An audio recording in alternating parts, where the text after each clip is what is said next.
Praise God. Good morning sa Panginoon. Good morning sa inyong lahat mga kapatid. Praise God. Bago tayo magsimula, inihiling ko na samahan niyo muna ako sa pag-aalay sa Panginoon, sa kanyang kaloob sa atin. Praise God. Hallelujah, Lord God. Hallelujah. Dakilang Ama, maraming salamat po sa iyong presensya. Sa mga inaawit po, Panginoong Diyos, ay nakaka-stimulate na. O Ama, sa exhortation, napakasarap sa nag-i-introduce sa ginagamit mong worship leader. O Ama, salamat po, O Diyos, sa mga kapatid ko pong nandirito sa loob ng bahay-sambahan. Salamat sa iyong presensya. Puspusin mo kaming lahat ng iyong Espiritu Santo. Manahan ka sa amin, magturo ka sa amin. O Ama, tutunghay po kami ng iyong mga banal na salita. Walang makakaunawa nito, maliban na lamang na ipagkaloob mo ang Espiritu Santo na siyang magko-convict sa amin na patotohanan ang lahat ng ito. O Ama, marami po ang nagbubuklat ng Biblia sa araw na ito. Marami ang maring fellowship na nagaganap sa iba't ibang dako ng Doha, sa iba't ibang dako ng Middle East. O Ama, marami po ang mga nagsasabing Kristiyano na nagsisipag-aral ng iyong mga banal na salita. Subalit, Panginoong Diyos, bakit hindi nagkakaunawaan, hindi nagkakasundo ang maraming mga Kristiyano sa panahon na ito, kung kaya tinutuya ng ibang relihiyon ang pananampalatayang ito, O Ama? I-bless mo po ang kawan na ito na makaabot kami sa kataasan ng iyong mga requirement, O Ama, sa amin. I-bless mo po ang bawat isa. Samahan mo mong iyong maliit na lingkod. Wala pong alam ito, Panginoong Diyos. Wala pong karunungan. Hindi nag-aral sa kung saang eskwelahan upang matutuhan po ang mga bagay na ito. Subalit, nananampalataya po ang iyong maliit na lingkod na tulad ng ginawa mo sa mga fishermen na sina Peter, sina Andrew. Nung tinawag mo sila upang gamitin mo sa sa gawain mo, tinuruan mo sila, O Ama. Ganon din po ang gawin mo sa akin, sa mga pinili mong ito, O Ama, na magsisipakinig, maging ang mga kapatid namin na nasa internet. Ganon din po ang gawin mo sa kanila, ipaunawa mo sa amin ang mga bagay na ito. Salamat po, Diyos, sa iyo po lahat ng papuri, lahat ng karangalan, kaluwalhatian at kadakilaan, O Ama. Ito po ang aming mga samo at dalangin sa iyo, sa pangalan ng aming Panginoong Jesus. Amen. God bless you, brothers and sisters. Pwede na tayong magsiyo po, mga kapatid. Salamat sa Diyos. Nagpapasalamat ako sa Panginoon. At noon marami akong kasama sa fellowship, mga Air Force. Subalit sa paglago ng mga kaunawaan. Sabi nga, pagka nagkakaroon ng revival, yung revival, it always produces twin. No? Nagpo-produce ito ng twin, no? Ng kambal. Katulad ng kay Esau at ng kay Jacob. Subalit sa kambal na ito, may sinabi ang Diyos. Ang Diyos mismo ang nagsalita. Sabi niya, hindi pa ipinapanganak si Esau, kinamumuhian na siya ng Diyos. Hindi pa ipinapanganak si Jacob, mahal na siya ng Diyos. So anybody, tulad ng kay Esau, naglingkod siya sa tatay niya, mahal siya ng Diyos. Si Jacob naman, mahal niya ang spiritual. No? So yung mas minamahal ng Diyos, yung nagmamahal sa spiritual. Yung spiritual na tao, sa dalawa sa kambal na ito yung mas mahal niya, yung spiritual. So kung tayo ay yung nandoon sa spiritual, anytime that there is a revival, siguraduhin natin na, tiyakin natin na nandoon tayo tayo yung nasa spiritual side. At maaasahan mo ang Diyos ngayon na siya ang magmamahal sa iyo. Kapag wala ka dun sa spiritual side, no, natural, nandoon ka sa kabila. Sabi niya, I hate Esau and I love Jacob. So ganun yung Diyos, mga kapatid. So, praise God, napakaganda ng mga patotoo, no? Sabi nga ni sa patotoo ni Sister Faye, tapos Hindi ka nga maniniwala na walang nangyari sa kanya. Kahit galos, kahit na nasaktan. Hindi siya. Yung sasakyan na pag nakita mo, iisipin mo, masama yung nangyari doon sa nagmamaneho, sa nakasakay. Sabi ni Sister Baby sa akin, ba't relax ka lang? Parang walang nangyari sa iyo. Hindi ako relax. Sabi ko, nagpapasalamat ako sa Panginoon. Yung anak mo, hindi nasaktan. Bakit hindi ako magre-relax? Yung sasakyan, pwedeng mapalitan yan. Pero yung anak ko, sabi ko, safe. Kahit galos, wala sa sasakyan. No? Ba't ako mag-worry? Kung gusto akong bigyan pa ng mas magandang sasakyan ng Diyos, kaysa doon, pwede rin gawin ng Diyos, di ba? But all things work together for good to them that love God, who are called according to the purpose of God. Merong purpose ang Diyos. Maybe sometimes, anak, hindi yan ang para sa iyo. I want to give you something better than that. So, anak, baka naman, anak, I just want to remind you na dapat lagi kang tumawag sa akin. Dapat lagi ang presence ko sa iyo. Baka ganon, no? So mga kapatid, yung Diyos hindi natin kayang, you cannot figure out God. Ang Diyos ay malawak, hindi natin kayang i-figure out ang Diyos. No? Ang mga layunin ng Diyos, hindi natin kayang tarukin. Pero in the end, marirealize natin kung paano pala kumikilos yung Diyos sa atin. No? Salamat sa Diyos. Ngayon, hindi nagsisimula na meron akong makasama na galing din sa Air Force, si Brother Fritz, si Brother Jason. At nag-decide, sabi nga nila, gusto nilang makapakinig. At hindi lang yung pakikinig. Mamaya, magkakaroon tayo ng sharing. Ask, lahat ng question. Sa topic, wala sa topic, lahat. No? Kasi yun ang thirst ng soul, at ng spirit, no? Yung malaman yung katotohanan. Para makita natin kung saan tayo nakatayo pagdating sa salita ng Diyos. Sapagkat marami ang bumabasa ng Biblia, no? Kung minsan naman may mga katulad ng nangyari sa akin, no? Nangyari sa akin, nag-renew ako ng ikama, yung pataka, yung card, immigration card. Kasi mag-expire sa 26 yung visa ko. So, pumunta kami ng 7 ni na Brother Hilbert doon. Wala. Tsaka ni Sister Baby. Wala pala. Alas 9 pa lang bukas. So, umuwi kami. Pumunta muna kami. Namilis sa Lulu. At nung nakarating kami pabalik doon, 9:15. At ang haba ng pila, ang dami ng tao. No? Pagkatapos, nung makaabot ako sa counter, ang sabi nung Arabo, ay binigay ko yung papel ko doon sa Arabo, I want to renew my visa, sabi ko.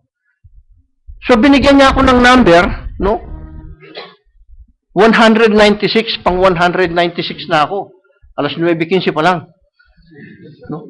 Ang dami na ng tao. So, nung nakaabot naman sa 196, sabi naman nung babae doon sa counter, your number is wrong. Sabi ko, paano? Mali ito. Sabi ko, I told that man in the counter that I want to renew my visa. No, your number is wrong. You should take another number. You go to this J, starting from J001, J002, like this. But ma'am, they don't issue anymore, kasi 10:30 na eh. They don't issue anymore, they don't give any more numbers. You call that, yung police, tinawag ko yung police. Sabi niya, mali yung number nito. Sabi niya, dapat doon siya sa kabila, sa J. Kasi doon yung mga nagre-renew ng visa. So, tinawag ako, dinala ako doon. May mga tao din. Sabi niya, okay, you sit down first. Sabi niya, I will call you. Ako, nakalipas na yung mga 15 minutes, wala pa. Hindi pa. Nawalan na ng tao doon sa isang counter. Naglalakad siya. Tumayo ako. Wait, sabi niya, wait. So, tapos tinawag niya ako nung mga 11 na. Tapos good evening ma'am, sabi ko dun sa in-introduce na niya ako na mali yung number ko. Good evening, sabi niya. Binigay ko yung yung mga papeles ko. Nung ibigay ko yung papeles ko, binasa niya. Tumingin siya sa akin ng ganun. Pag umabot ka na kasi ng 60 mga kapatid sa amin, ang ibinibigay, 1 year lang. No? So, 2 beses na nga akong 1 year eh. Dahil may 60 na. Pagtingin niya sa akin, I will give you 3 years, ha? Sabi ko, nagulat ako. Tapos, nung sinabi niya, I will give you 3 years, ha? Thank you, ma'am. Shukran, ma'am. Tapos, tinignan niya yung application ko. I will change your photo. Sabi niya, your photo in your application is good. Sabi niya, hindi ako nakasalamin. Sabi niya, thank you, ma'am. Pinalitan niya. Only 100 real. 100 real talaga yung, yung pataka eh. Pag nagbayad ka sa immigration. Siguro kayo hindi nagbabayad kasi baka yung mga sponsor ninyo ang nagbabayad. Yung sponsor namin, kuripot. No? Kaya kami ang nagbabayad ng ID. No? Libre nga yung visa, pero yung ID babayaran mo. Walang bayad yung visa, pero yung ID babayaran. So 100 real. Sabi ko, bakit kaya ganito? Kaya dinelay ako, pagkatapos, binigyan naman ako ng 3 years. Ano ba ito, Panginoon? Gusto mo ba akong mag-stay parang 3 years dito? Parang hindi na yata, sa katawan ko, yung 3 years pa. Kahit 1 year lang siguro, tama na. Kung anong kalooban mo, Panginoon. Meron mga kalooban ng Diyos na napakahirap unawain, no? Pero pagka dumating na yun, nag-come to pass,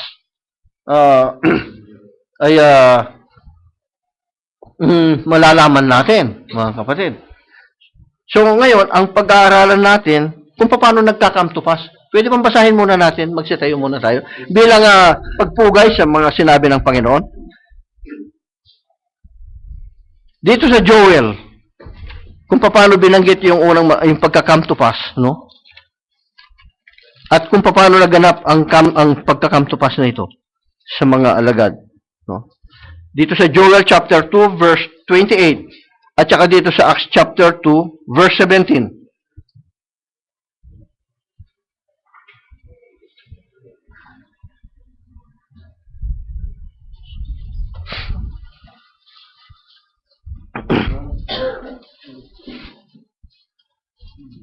Merong keyword na ipinapakita sa atin dito sa 2 talatang ito, no?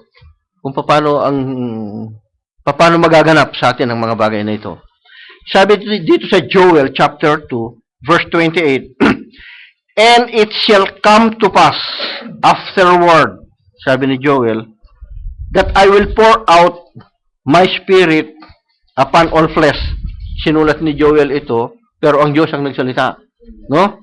I will pour out my spirit upon all flesh, and your sons and your daughters shall prophesy. So magkakaroon ng mga prophecy. Your old men shall dream dreams. Your young men shall see visions. No? So ito ay prophecy. No? Ipinasulat ito ng Diyos kay Prophet Joel.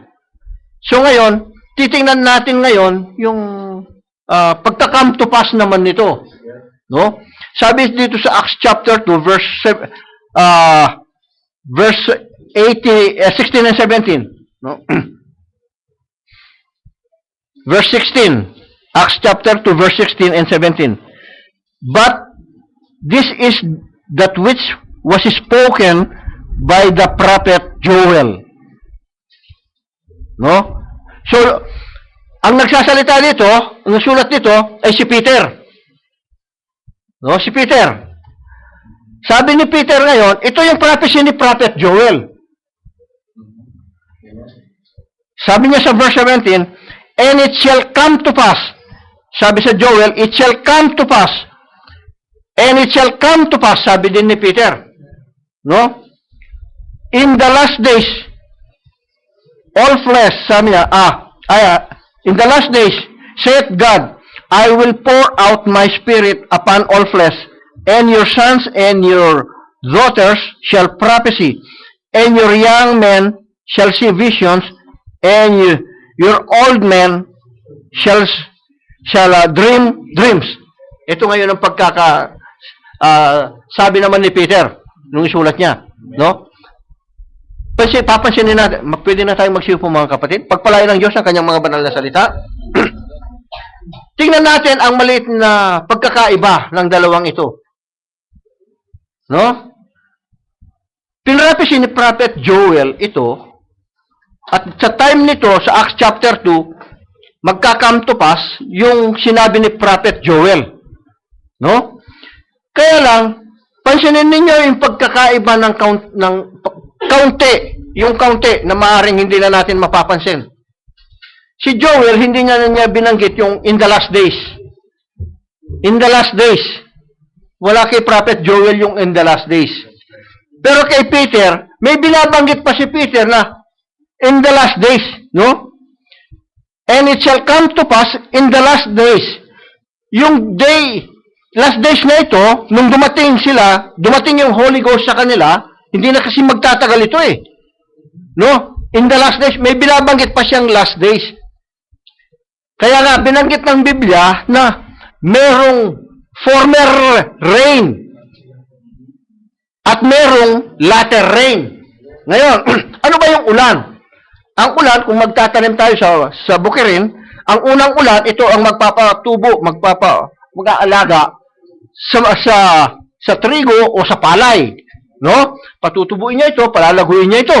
Yan ang unang ulan. Yan ang unang ulan. Para magpatubo ng palay, magpalaki sa palay. No? Ngayon, itong ulan na ito ngayon, pagka tumubo ito ang tipo niya nung time niya na Peter. No? Tutubo, lalago ang gospel. May spread out ang gospel, may pipreach. Yung sinabi ni Jesus Christ na, go ye into all the world and preach the gospel into all creatures. Ito ngayon ang gagawin ng mga apostol. Kasi ang sabi niya, and you will be my witnesses. Magwi-witness sila sa sinabi ni Jesus. That was, itong Acts chapter 2, this is yung unang ulan. Kasi magkakaroon pa ng huling ulan, latter rain. Di ba? So ngayon, 2,000 years ago ito. And in the day of Pentecost, that was not the last days. The last days is our days. No, itong kinalalagyan nating panahon, ito yung last days. Ito yung end time. Na sinabi ng Biblia, sa Revelation, that there should be time no longer. Wala nang, kakaunti na yung panahon. Yung time na kinalalagyan natin. Babalik na ang Panginoon, kukunin na niya tayo. Pero bago niya kukunin, kung may unang ulan na magpapahinog ng mga binhi, merong magpapatubo, unang ulan na magpapatubo ng trigo o ng palay, hindi pwede na walang ulan, hindi pwedeng walang ulan na magpapahinog naman sa binhi. Kailangan pahinugin pa yung palay bago ito aanihin. Hindi naman mahihinog ito kung walang ulan na magpapahinog muna ito para sikatan din ng araw. No? Kaya merong former rain. Yung former rain ngayon, yung Day of Pentecost na nagpatubo ng binhi ng gospel. No? Tayo ngayon naman nasa latter rain, huling ulan. So ano yung huling ulan? Yung pagbubuhos ng Espiritu Santo sa mga mananampalataya. Ito yung huling ulan. No? At yung sun naman, yung sunrise, no? Sa literal, yung araw, yung literal na mainit na araw. Pag sumikat ito, ang gagawin ng araw, yung natural na binhi, natural na palay, pahihinugin niya. Pahihinugin niya. No? Ngayon, sa spiritual naman, pagka sumikat naman, yung spiritual na ilaw, na light, which is the Son, S-O-N, the Son of God. Pag sumikat naman ito sa atin, pahihinugin naman niya tayo. Palalaguin naman niya tayo sa pananampalataya. Palalaguin niya ang ating mga kaunawaan para maging handa tayo sa pag-agaw, sa harvest. Amen. So, pero sabi niya, and it shall come to pass. Magka-come to pass ito. So, Maraming prophecy from Genesis. Merong mga prophecy, merong mga binabanggit ang Diyos na madaling maganap. Madaling mangyari. Di ba? Pagkasabi ng Diyos na, let there be heaven. And there was heaven. Hindi na kailangan para mag-isip-isip ka. Lumitaw yung heaven, nung sinabi ng Diyos, and let there be earth. And there was earth. Merong earth. And let there be light. And there was light. So, ganun lang ganun kung, yung proseso na nangyayari sa sinasabi ng Diyos. Nagka-come to pass, lumilitaw. Nagmamanifest. Nagkaroon ng langit, nagkaroon ng earth na kinalalagyan natin. Nagkaroon ng araw na nakikita natin. Nagkaroon ng ilaw. Nagkaroon ng mga bituin. Nagkaroon ng mga buwan. Nagkaroon ng buwan, di ba? So, lahat ng ito, bilanggit ng Diyos, nagka-come to pass. Kung nagka-come to pass ito, ang sabi ng Panginoon, kung sa akin, nangyayari ito, sabi niya, gagawin din ninyo. So, kaya, dahil may pangako ang Diyos, nung sinabi ni Abraham, at nag-uusap sila ni Isaac, Ama, nandiyan na yung altar, nandiyan na yung kahoy, nasaan yung pang-alay? Sabi niya, God will provide. At nung sinabi niya, God will provide, nung sasaksakin na siya, nakita yung ram, nakaipit. Ang Diyos, ang sinabi ni Abraham, nag-come to pass. Na God will provide. And God provided a ram. Right. Tingnan ninyo kung paano nagaganap ito. Kung nagaganap sa kanila, sabi ng Panginoon, yung mga ginawa niya, gagawin din natin. It will come to pass. Magka-come to pass, mga kapatid. At yung prophecy, at yung manifestation, magtatagpo ito. Magsasama ito. Makikita mo ngayon. No? At nung time na yan, 2,000 years ago, 712 years. 712 years. Nai-prophecy si John the Baptist. Nai-prophecy si Jesus Christ. Nai-prophecy si John the Baptist na ipanganganak siya na siya yung the voice crying in the wilderness. Siya yung boses na humihibik doon sa ilang 712 years. Si Jesus Christ, 6 months lang kasi ang pagitan nilang dalawa eh. 712 years also, sabi nilang ni Prophet Isaiah, manganganak, maglilihi, manganganak ang isang birhen. Tingnan nyo kung gaano katagal yan, 712 years. And it shall come to pass. Magka-come to pass ito, magaganap ito. Naganap sa time ni Jesus Christ, di ba? Naipanganak siya. So, lahat nagaganap, makikita natin. At kung sinabi ni Jesus Christ na, gagawin ninyo, ang mga ginagawa ko, ay gagawin din ninyo, it shall come to pass. Magka-come to pass ito. Maaaring hindi sa lahat. Pero magka-come to pass ito, katulad ng pinag-aaralan kagabi, yung tupa yan. Diba? Hindi mo pwedeng baguhin yung tupa, hindi mo pwedeng gawin kambing yung tupa. Kahit anong gawin mo, yung tupa na yan. No? Yung dab, kahit anong gawin mo, hindi mo pwedeng gawin scroll yan. No? Dab na yan. No? Pero pareho silang pinakawalan sa daong. Pinakawalan ni Noah yung uwak. No? Pinakawalan niya. At nung makita ng uwak, yung maraming patay, nag-enjoy siya kasi ang pagkain niya patay. Bulok eh. Di ba? Hindi na siya bumalik. Kahit hindi siya babalik, mabubuhay siya. Marami siyang patay na makakain. Nakalutang. Pero yung kalapati, dahil kalapati talaga siya, mula pa dun sa pagkakapanganak niya, kalapati na, no? Sa creation ng Diyos sa kanya, kalapati na siya, walang pwedeng bumago sa kanya, kalapati siya kahit anong mangyari. So, nung pakawalan ni Noah yung kalapati sa daong, wala siyang madapuan.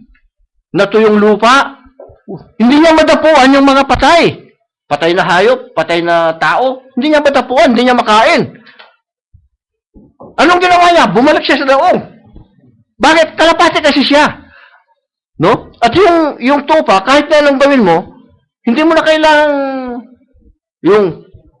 kailangang isipin para kung paano mo patutubuin yung balahibo niya. Tutubo yung balahibo niya bilang tupa. Kasi tupa siya. At kung tayo ay anak ng Diyos, kahit na anong gawin mo, anak ka ng Diyos. Hindi ka pwedeng maging anak ng dyablo. No? Anak ka ng Diyos.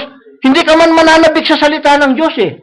Kung hindi ka anak ng Diyos.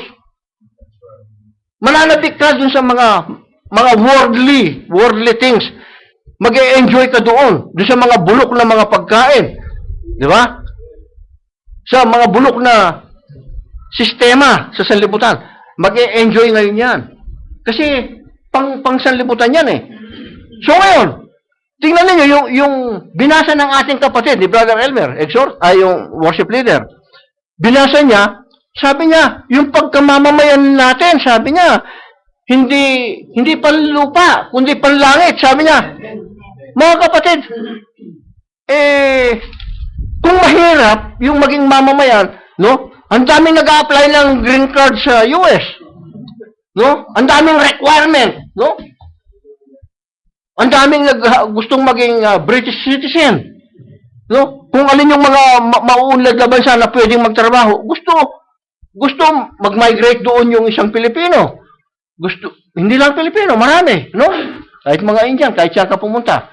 Sabi nga nung nagbiro, nung dumaong daw sa langit yung Apollo 11, may nag-o-offer ng tsa sa kanila. At nung makita, Indian na yung nag-o-offer, nauna pa pala yung Indian. Akala nila sila ang nauna, yung Indian pa lang nauna, nagbebenta ng tsa sa kanila. No? So marami ang may gustong gumastos by the thousands, no? By the thousands, minsan 200,000 para ka lang makapunta dun sa US, no? Kung minsan pumunta na doon, nandoon na hindi pa green card 'yan, no? Gusto makapagtrabaho hanggang mag-TTNT, no? Ang hirap. Sa UK ganyan din. Ang hirap, dami mo pang gagastusin, ang dami mo pang pagod sa pag-aayos ng papeles. No? At pagdating doon, hindi ka pa nakakatiyak ng kapalaran mo. Baka maging apple picker ka pa doon, ang hirap-hirap. No? So hindi ka walang katiyakan. Pero merong isang alokang Diyos na hindi ka na kailangang magbayad. Ibinibigay na walang bayad. Sabi niya, kung gusto mong mag-citizen ng heaven, sabi niya, sumunod ka lang. Kailangan maborn again ka. No. Unless, verily, verily, I say unto you, unless a man be born again, he cannot see the kingdom of God. Hindi mo makikita yung kaharian ng Diyos. Sabi niya, verily, verily, I say unto you, unless a man be born of water and of the Spirit, he cannot enter into the kingdom of God. So, yung palang requirement ng Diyos, maborn again ang isang tao. Kung born again naman ang isang tao, ano ba ang kaisipan ng born again? Ano ba ang gagawin ng born again? Ang sabi niya, kung kailangan mong magawa ang lahat ng requirement na papunta ng US, papunta ng UK, papunta ng kung anong bansa ang gusto mo, kailangan kumpleto ang requirement mo. So may katipo, ang papunta ng langit, kailangan kumpleto ka rin sa requirement. Kung papunta ka ng, kung gusto mong maging citizen ng heaven. Kung hindi mo naman gusto, kung ayaw mo naman maging citizen ng heaven, it is so easy. Don't fill up anything. Huwag mong i-apply ang lahat ng ito sa iyo. You'll not go to heaven. But there is a requirement, no?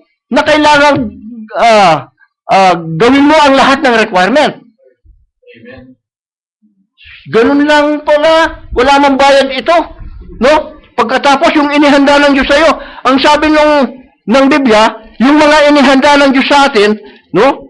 Sabi niya, datapot gaya ng nasusulat, ang mga bagay na hindi nakita, sabi niya, ng mata at narinig ng tenga, na hindi pumasok sa puso ng tao. Sabi niya, ang anumang mga bagay na inihanda ng Diyos sa kanila na nagsisiibig sa Kanya. Hindi pa pumasok sa puso. Sabi niya, hindi nakita ng mata. Hindi narinig ng tenga.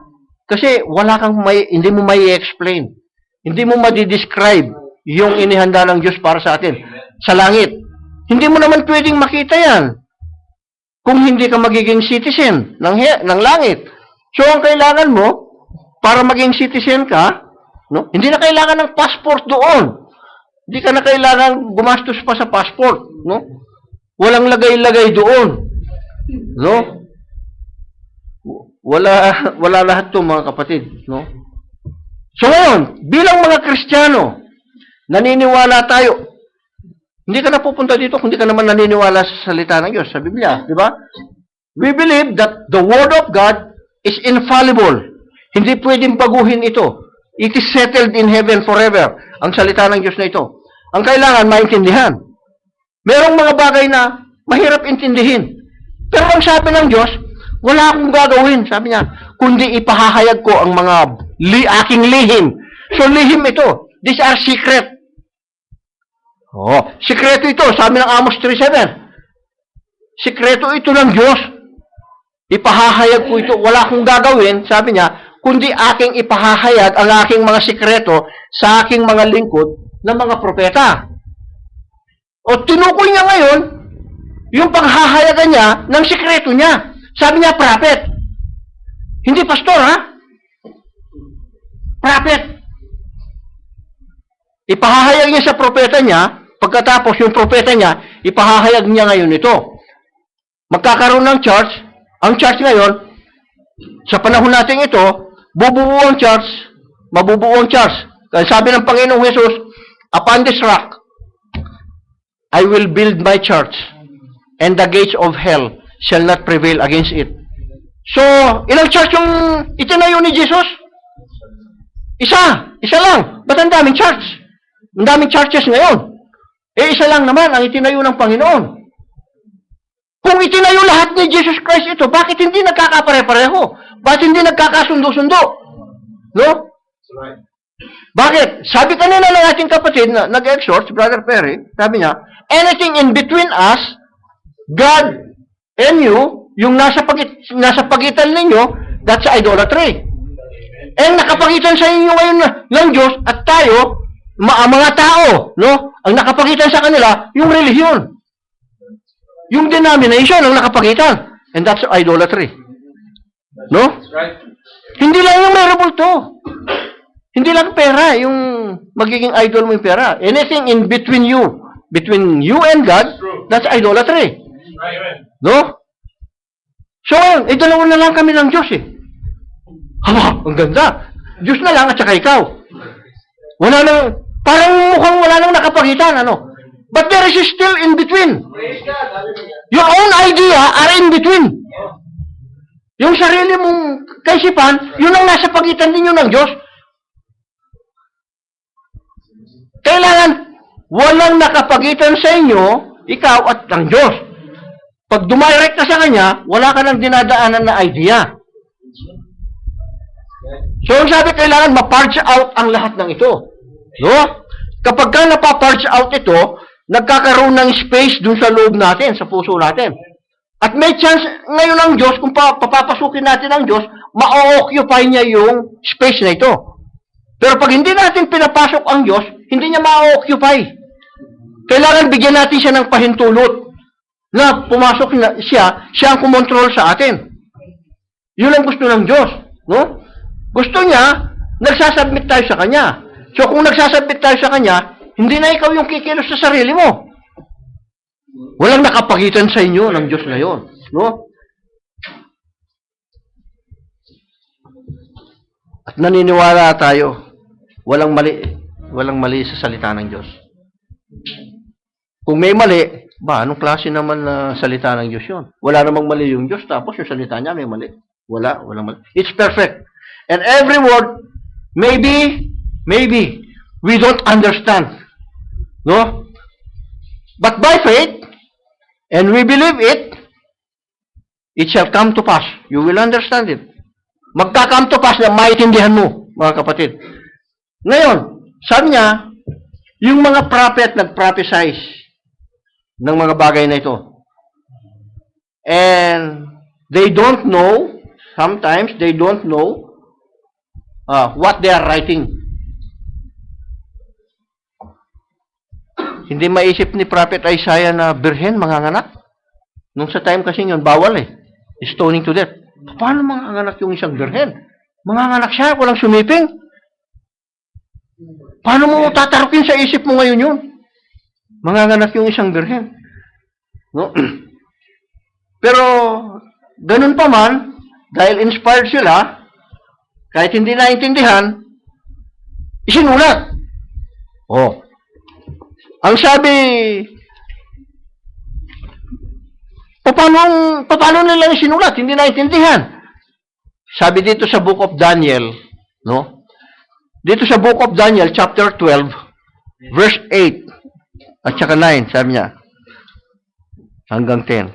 Sabi niya, and I heard, sabi ni Daniel, but I understood not. Hindi ko naintindihan. Pero isinulat niya, ha?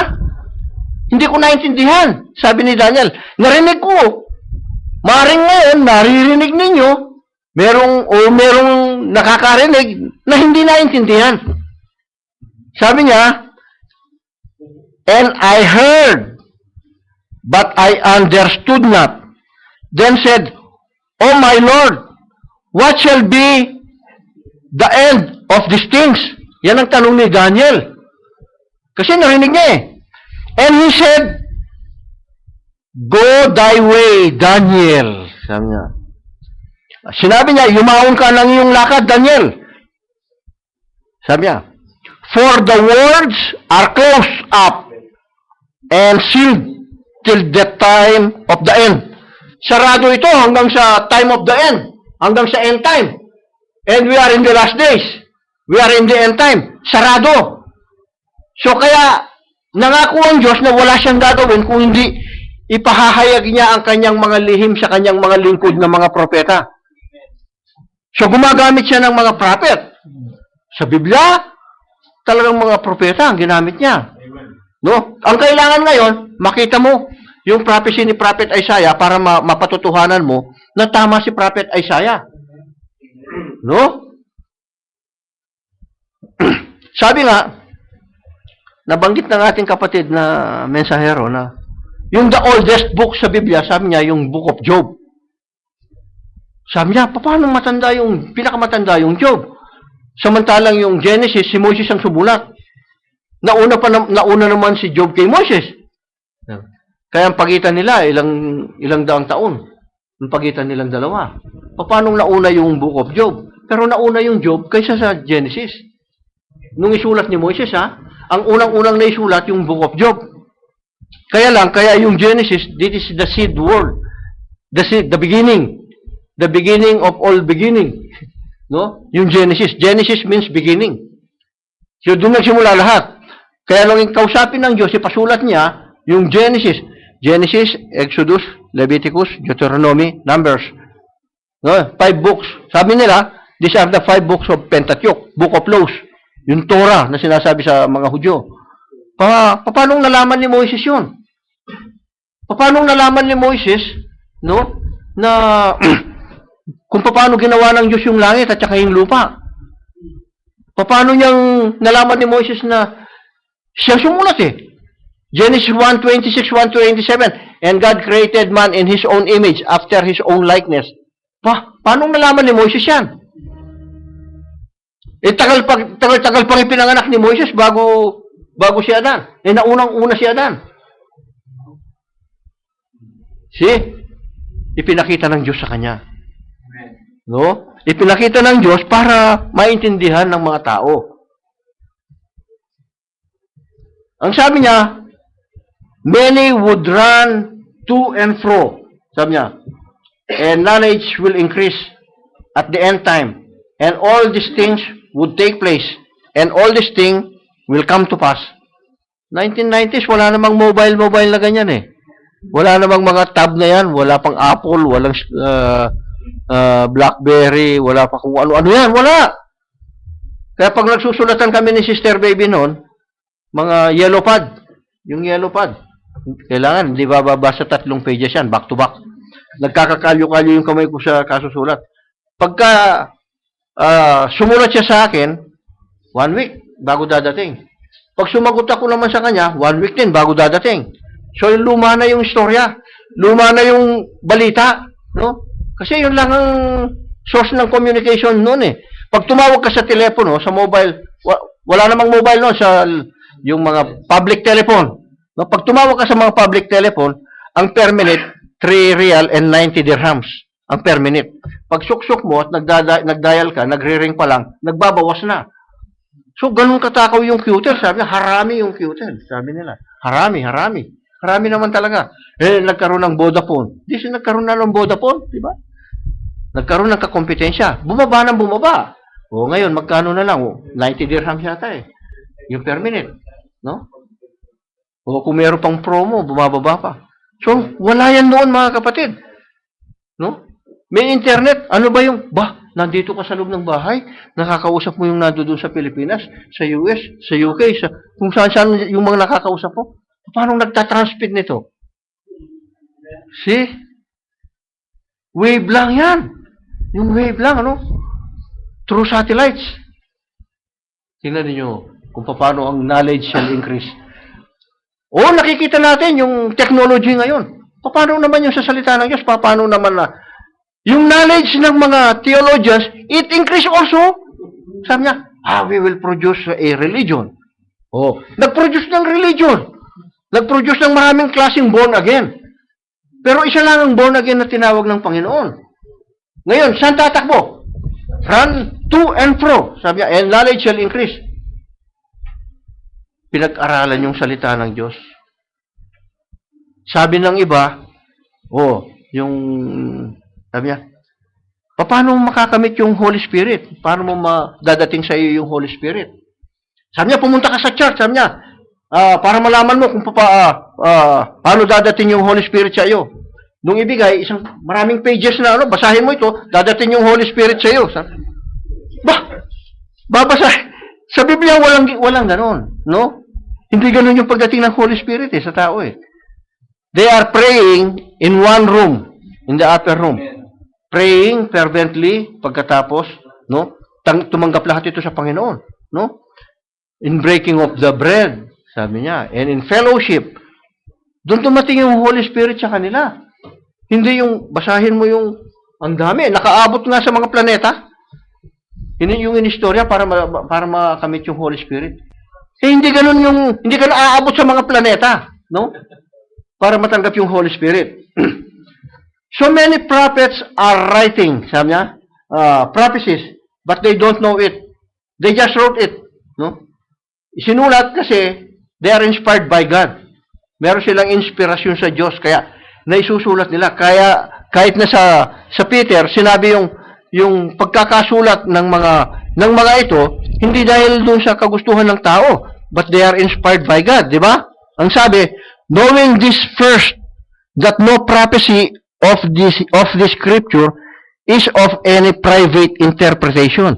For the prophecy, sabi niya, came not in old time, but for the prophecy came not in all the time by the will of man. Hindi dahil sa gusto ng tao. Hindi dahil sa kalooban ng tao. Sabi niya, but holy men of God spake as they were moved by the Holy Ghost.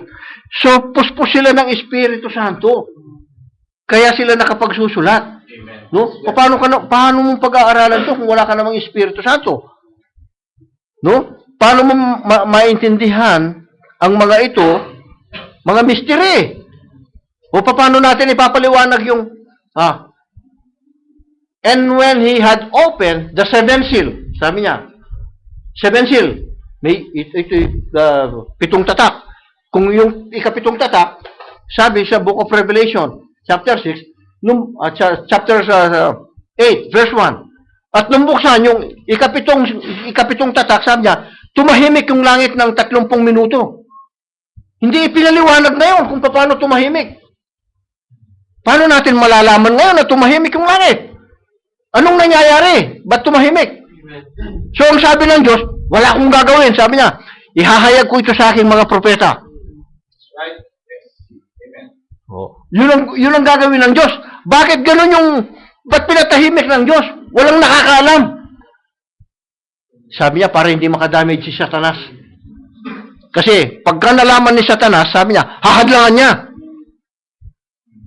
Hindi ngayon mahadlangan ni Satanas. No? Kahit anong pag-uusap natin, hindi maniniwala si Satanas sa atin. Pag sinabi ni Jesus, maniniwala siya. Pag sinabi ng Diyos, maniniwala siya. Kasi yung Diyos ang nagsabi, ito si Jesus. Pero kung tayo lang, na maliliit lang, na mananampalataya, ano ito pinag-uusapan ng mga ito? Baka sasabihin niya kung maririnig mo, kalukuhan itong mga pinag-uusap-usapan. Hindi naman nakasulat sa Biblia eh. Tapos sasabihin niya, hindi na lang pinasulat ng Diyos para hindi nga niya malaman eh. Hindi na niya mahadlangan yung plano ng Diyos. Kaya yung pala, ang ganda ng plano ng Diyos doon sa pagtahimik ng langit. Yung pagkuha ng Panginoong Hesus sa atin, wala siyang alam. He will come like a thief in the night. Kaya, kailangan ready ka. Kailangan handa tayo. Kasi darating siya tulad na siyang magnanakaw. Siya tulad dun sa accident. Wala kang inaasahan. Nakaparada ka na lang. Pagkatapos, biglang may bumundol. No? Ang pagdating ng Panginoon, no? Masusurpresa ang marami. Marami ang madidisappoint na umaasa na mararapture sila, kukunin sila ng Panginoon, subalit hindi sila kukunin. Bakit? Instead na susunod tayo, sabi ng Panginoon, church kasi yung itinayo, hindi relihiyon. No? Yung ngayon, ang nagiging nasa pagitan, kaya hindi makalapit ng husto yung isang mananampalataya. Yung turo ng tao. Yung nandoon sa relihiyon, marami yung turo ng tao, hindi turo ng Diyos. No? At napakaganda, nakakaakit. No, it is pleasant into your eyes and to your hearing. Pagka napakinggan mo. No? Ang sabi nila, hindi tayo agin sa mga ano, no? Sabi nila, kung wala kang Holy Trinity, hindi ka maliligtas. Sabi niya, merong 3 person in one God. No? First person, second person, third person. God the Father, God the Son, God the Holy Spirit. So ngayon, yung Diyos na tumitingin nito, at nung kinreate ng Diyos yung image and likeness niya, which is Adam, si Adam. Amen. Si Adam ang image and likeness ng Diyos. Nung tinitingnan ng Diyos yung image and likeness niya, tandaan natin, hindi nakakakita ng 2 o 3 yung Diyos doon. Ha? That's right. Ang nakikita niya, isa lang. Bakit yung relihiyon, meron silang first person, second person, third person? Ba't 3 yung nakikita? Bakit kaya 3 yung paano kaya nilang nakita na 3 o 2? Samantalang yung image ng Diyos, nung i-create niya, si Adam ang image niya eh. Image and likeness niya. Nakikita ng Diyos yung image and likeness niya, iisa lang. Amen.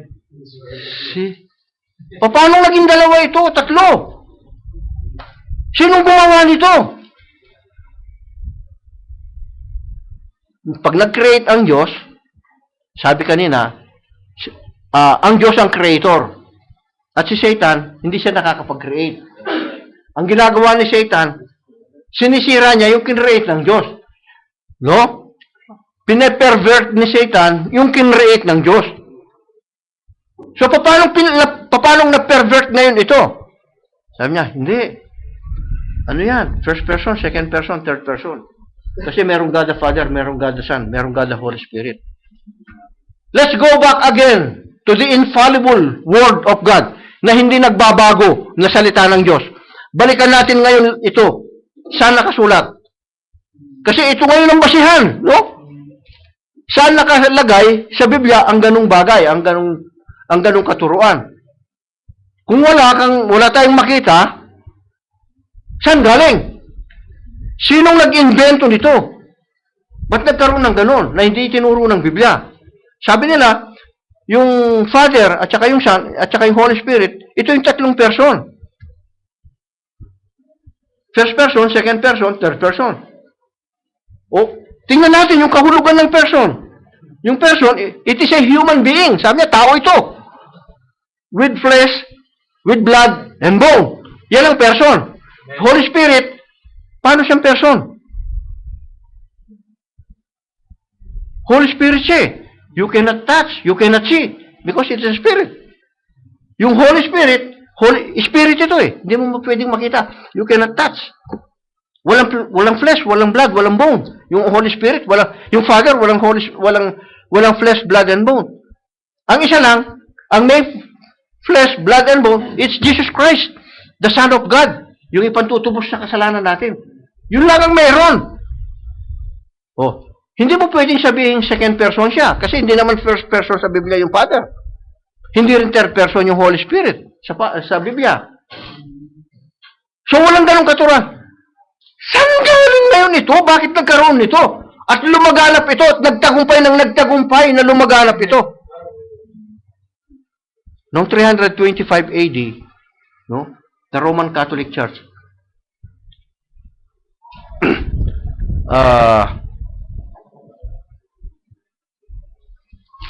nagkaroon ng kaguluhan, no, sa Catholic. Hindi pa naman Catholic noon, no? Hindi pa naman Roman Catholic. Na i-declare lang ito nung pagpirmahan na yung mga bishops. Nagkakagulo sila kung sino yung Diyos. Yung Father ba yung Diyos? O yung anak? Kasi ang emperor noon, parang hari, si Constantinople. Si Emperor Constantine. 312 AD pa lang pinagtatalunan na ito. At nung hindi sila magkasundo, worried ngayon si Constantine kasi siyang king, siyang emperor eh. Magkakagulo yung kanyang imperyo. No? So, tinawag niya ngayon ng mga bishops. Sabi niya, para walang pagtatalo, gawin natin Diyos yung Ama. Gawin natin Diyos din yung anak. Sabi, merong Holy Spirit. Gawin din Diyos yung Holy Spirit. So, God the Father, God the Son, God the Holy Spirit. Anong tawag dito? Tatawagin nating Holy Trinity. Pipirma tayong lahat. Lahat pipirma. O approve ng King, Emperor. Sino man ang hindi maniniwala dito, papatayin. 68 million ang pinapatay na Kristiyano. Basahin ninyo sa history, sa Biblia. Ay, sa history ng Roman Catholic at yung Holy Trinity. Kung ilan ang pinapatay na Kristiyano. There are 68 million.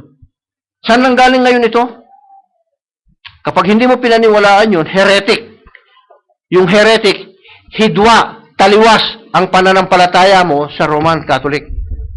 Kapag taliwas ang pananampalataya mo, papatayin ka. Yan ang utos eh. Sinong pumirma? Constantine. Oh. Magkakaroon na ng Pope. Yan ang pinagmulan niyan, mga kapatid. So ngayon, ito ngayong turong ito, nagtagumpay si Satan na i-transfer ito ng na-transfer sa mga religion. No? Anong unang-una pagkatapos ng Catholic? Protestant. And then, Methodist, Baptist, Presbyterians, na-transfer ng na-transfer ito hanggang ngayon. Ngayon, kung Pilipino ka, Catholic ka, hindi ka Pilipino Catholic. Roman Catholic ka.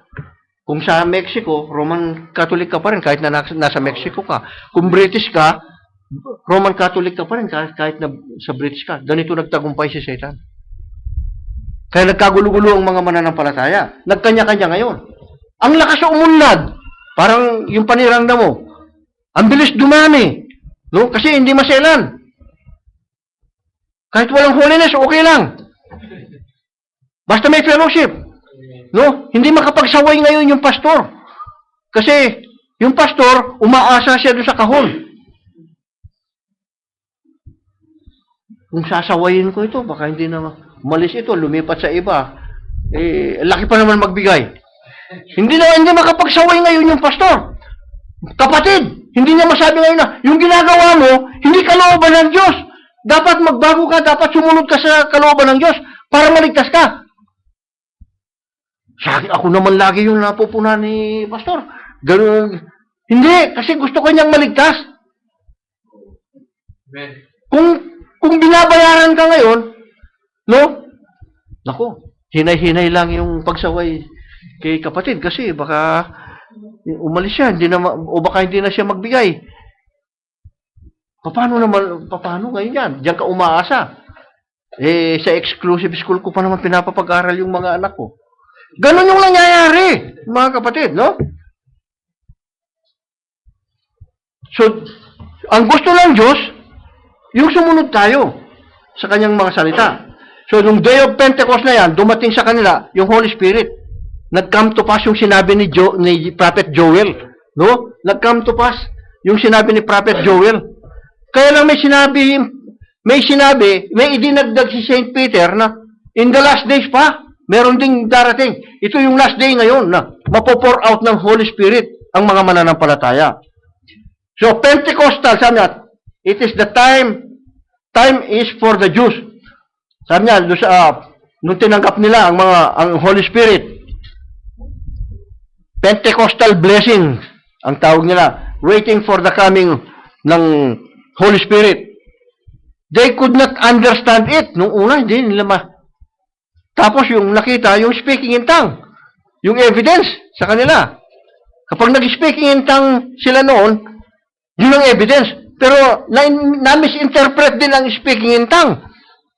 Ang sabi sa Acts, no, yung speaking in tongue nila, yung language ng ibang taga-ibang bansa, no, yun ang sinasabi nila para maintindihan yung message. Amen. Ngayon naman, na-cultured din. Andala, bakanda. Aba, tapos, kahit yung nagsalita, hindi niya alam kung ano yung ibig sabihin. Ano yung message noon? Anong halaga noon? No? So, ngayon, isang church lang naman yung itinayo ng Panginoong Hesus. Pero nagsasalita yung charismatic. Nag-speaking in tongue lang ganon. Yung Pentecostal, ganon din. Yung Assemblies, ganon din. Yung iba-ibang religion, ganon din mag-speaking in tongue. Pero pakinggan ninyo mga kapatid kung paano sila nag-speaking in tongue. Nasaksihan ko kasi yung mga ganon. Andala, bakanda. Wala namang nagpapaliwanag. Sabi ng Biblia, kailangan merong magpaliwanag.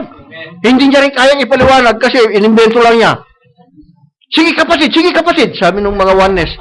Konti na lang, darating na yung Holy Spirit. Paano darating yung Holy Spirit? Ano ba yun? No?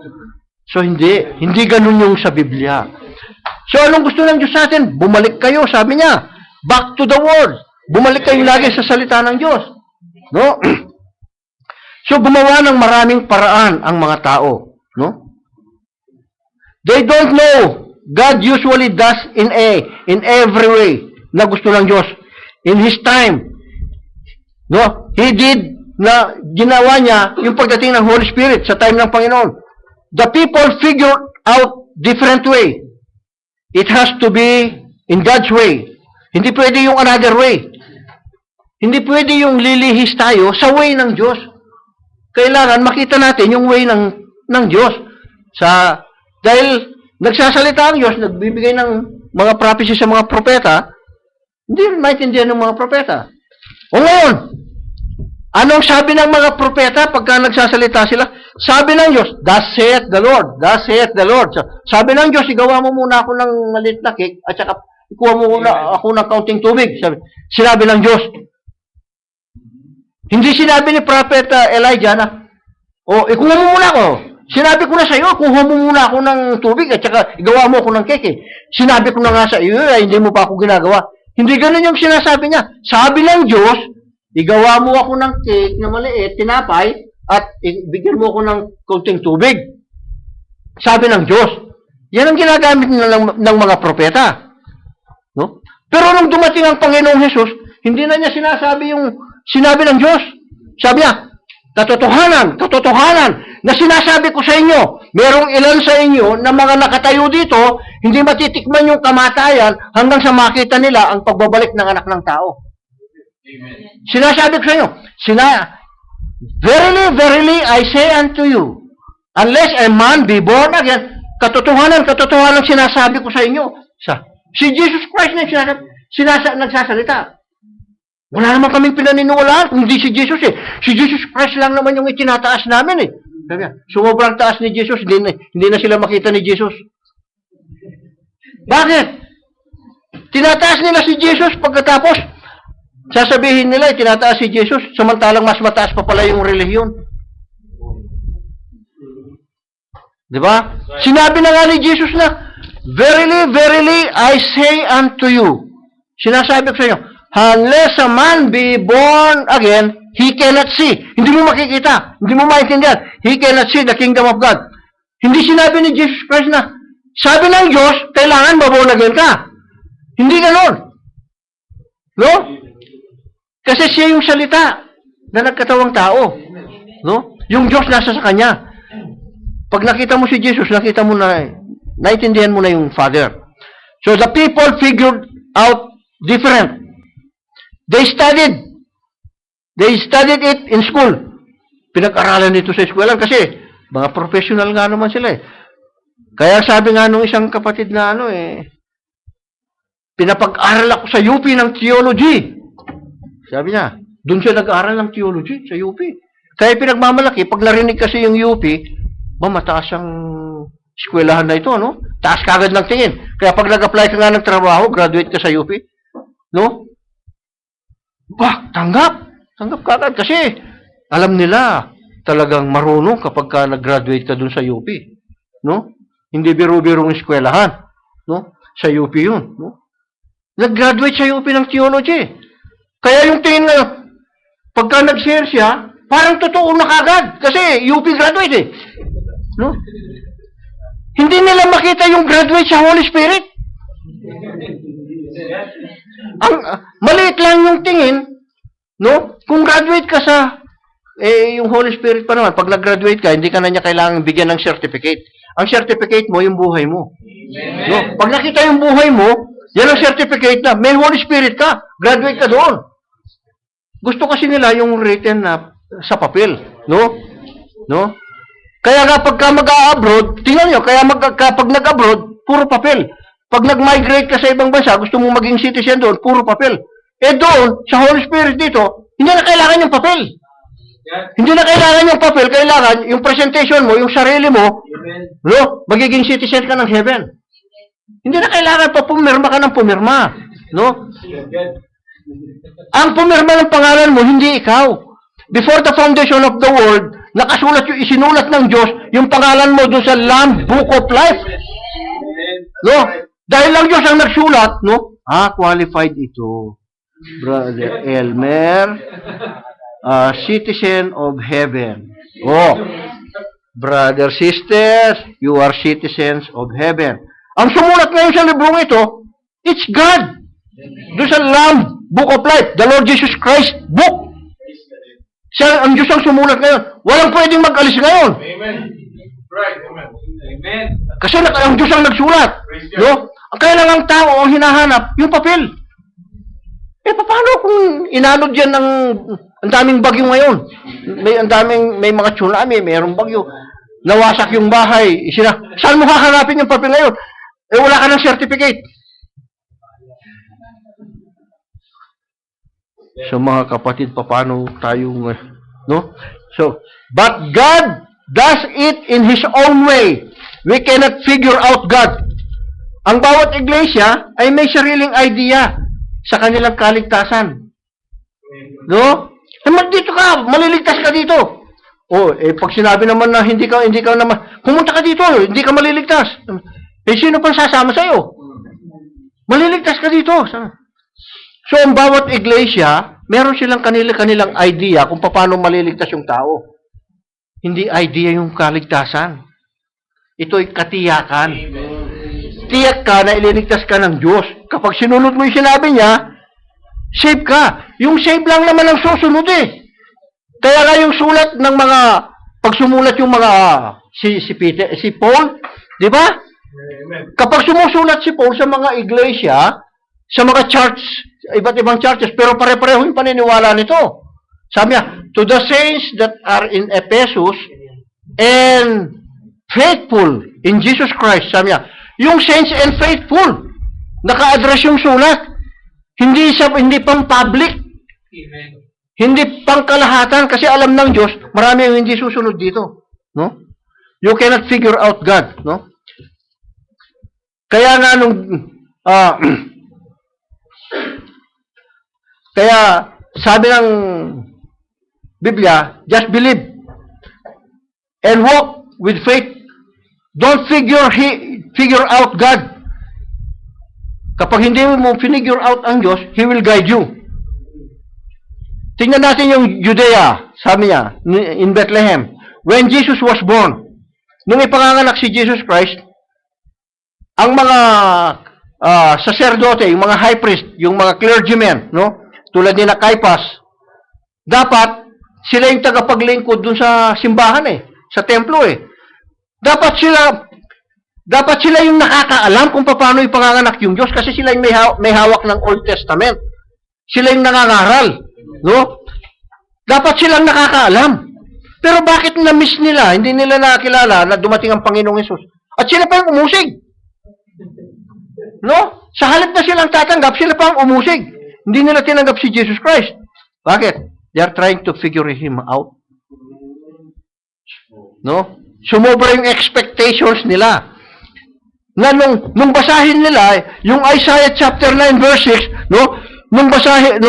Nababasa nila ito, tingnan niyo mga kapatid kung paano nila na-miss. Ang sabi ng Isaiah 9:6, no? For unto us a child is born, unto us a son is given, and the government shall be upon his shoulders. Tingnan niyo yung attribute, yung qualifications ng ipanganganak na bata. Sabi niya, and his name shall be called Wonderful, Counselor, the Mighty God, the Everlasting Father, the Prince of Peace. No? Nung ipanganak si Jesus Christ, hindi ganito yung katangian. Ganito yung ina-expect nila na makikita nila. Ipinanganak siya sa sabsaban. Yung lampin niya, ano yung lampin niya? A swaddling cloth. Alam niyo yung nakabalot dun sa yok ng baka na cloth, na tela, para hindi magasgas yung batok ng baka. Yun ang ipinanglampin ni Mary kasi wala man siyang lampin. Buti pa nga tayo. Katulad ngayon, merong mga diaper, no? Walang diaper, no? So ganun nilang na-miss mga kapatid. Yung ina-expect nila mataas, pero hindi sa pinakamababa siya ipinanganak sa sabsaban, no? Walang tumanggap sa kanya. Ang inaasahan kasi nila iba. Pero yung nakakilala sa kanya, no? Yung mga pastol at saka yung magay. Ang magay, sabi, ito yung mga Hudyo na nagkalat nung nusubin ni Haring Nabucodonosor yung Israel, no? Kasi hindi sila naniwala sa prophecy ni Prophet Jeremiah na kukubkubin ng Babylon yung Israel. Dahil hindi sila naniwala, buti pa si Nabucodonosor naniwala no? Nakubkub niya. Nagkalat sila. Ito sabi ng ating kapatid, napunta ito sa India, yung mga magay na ito. They are astrologers, pinag-aaralan. The first Bible, it was written in the sky, sabi niya. Ang binabasa nila yung mga linya ng mga bituin. Pagka naglinya-linya yung tatlong bituin na ito, sabi niya, ito yung nagre-represent ng tatlong anak ni Noah, si Shem, si Sham, si Ham, at saka si Japhet. Sabi, pag nakita yung star na lumiliwanag at nagpo-point yung liwanag nito, ng star na ito, yung tala, nilalagay nga ito sa pagkapasko sa di ba? Yung tala, nakapoint yung liwanag niya sa Bethlehem, sa Israel. Ibig sabihin, isa lang ang ibig sabihin, ipinanganak na yung manunubos, yung tagapagligtas. See? Nasa India sila, wala namang train noon. Walang eroplano noon, no? So, paano sila nag-travel? By camel, day and night, no? Tapos may mga dala silang regalo sa kanya. Ang ginawa naman ng Catholic, ginawang 3 kings. Hindi sila kings, they are magays, no? Wise men. Sabi ng Biblia, wise men. But wise men, mga pantas, alam kasi nila kung ano yung nangyayari, kaya pantas sila. Kung alam mo yung nangyayari, pantas ka. Pero hindi yung pantas na sanlibutan, ha? Yung pantas na espiritual. Kung pantas ng sanlibutan, sabi ng Panginoon, nagpapasalamat ako sa iyo, O Ama, sabi niya, na iyong inilihim ang mga bagay na ito sa mga pantas at matatalino at iyong ipinahayag sa mga sanggol. Hindi yun ang sinasabing pantas. No? Yung pantas na wise dito, yung alam mo kung ano yung plano ng Diyos, kung ano yung nangyayari.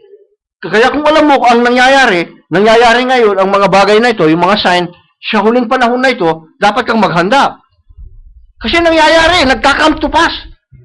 O, ang sabi ng Biblia, magka-come to pass na tayo yung mababody change, babaguhin yung mga katawan nating ito. Kasi namamatay ito, nasisira ito. Di ba? Nagkakasakit. Babaguhin ko yan ang hindi nagkakasakit, di namamatay. Sabi ng Diyos. Magka-come to pass yun pagka kukunin na tayo ng Panginoon. Oh. And there, sabi niya, they die no more. No more tears to dim our eyes. No coffins will be made there. Kasi walang namamatay. Hindi kailangan yung punerarya sa langit kasi walang namamatay sa langit. No? O hindi na kailangan yung tissue at yung panyo para magpunas ng luha kasi wala namang luluha. No? Amen. Hindi na kailangan yung kabaong kasi wala namang namamatay. Oh. Hindi kailangan yung kuritas doon kasi walang nagagasgasan. No? Kahit pader, kaya mong tatagos ka na dyan. Kasi sabi ng binasa kanina ng ating kapatid, no? Babaguhin yung mga katawan natin katulad ng katawan ni Jesus Christ. Hindi invento ito. Ito ay nangyari kay Jesus Christ, nakasulat sa Biblia, babaguhin, no? Basahin ninyo ulit yung binasa kanina na Philippians chapter 3, verse 17 onward, no? Na babaguhin yung mga katawan natin na katulad ng katawan ng Panginoong Hesus. Kung tumagos si Jesus Christ sa pader, tatagos ka sa pader. No? Kung nagta-travel siya, kung nagta-travel ka, hindi ka na kailangan sumakay ng sasakyan. Di ba? Si Philip, nasa katawang ganito pa rin siya. Katawang lupa. Namatay patay pa si Philip hanggang ngayon eh. Naghihintay din na kasama natin mararapture yun eh. Saint Philip. No? Ngayon, tingnan niyo nung matapos na siya na utusan ng Holy Spirit doon sa eunuch, nung nagpabautis mo na yung eunuch sa kanya, yung bating, no? Tinransport siya ng Holy Spirit sa ibang lugar. Hindi na siya makita. Nasa ganitong katawan pa, ha? Oh, paano kung na-body change pa tayo? No? Kung gusto mong pumunta. Pero wala nang division ngayon yung mundo noon. Pagka gusto mong mag-travel, makakapag-travel ka. No? Pero may pahintulot ka sa Diyos. Hindi yung gagawin mo pa rin yung gusto mo. Around the world ako. Hindi ganun. No? Susunod tayo sa kalooban pa rin ng Diyos kung paano. Oh. Madali naman. Pwede naman gawin yun eh, no? Malay natin, pagdating ng eternity. Pagdating ng eternity, no? Kaya sabi ng Revelation chapter 21, pati yung araw na mainit na ito, na sumusunog ng balat natin, aalisin ko na yan, sabi ng Diyos. Pati yung buwan na yan, aalisin ko na. Pati yung mga bituin na yan, aalisin ko na. Babaguhin ko itong lupa, sabi niya. Papuputukin lahat ng gas sa ilalim ng lupa, babaguhin. Kasi nagkukos ng pollution. At yung magiging ilaw, yung liwanag ng Diyos, ang magiging ilaw natin. No, katulad ng pagliliwanag ni Jesus Christ, Mount of Transfiguration. Yung liwanag na ito, maliwanag pa sa sikat ng araw, sabi. So yun ang ibibigay sa atin na maging liwanag natin.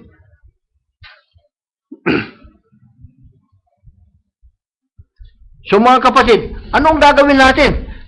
Kahit na yung divine healing, no? Na hindi mapanipaniwalaan ng marami. Pero nagaganap.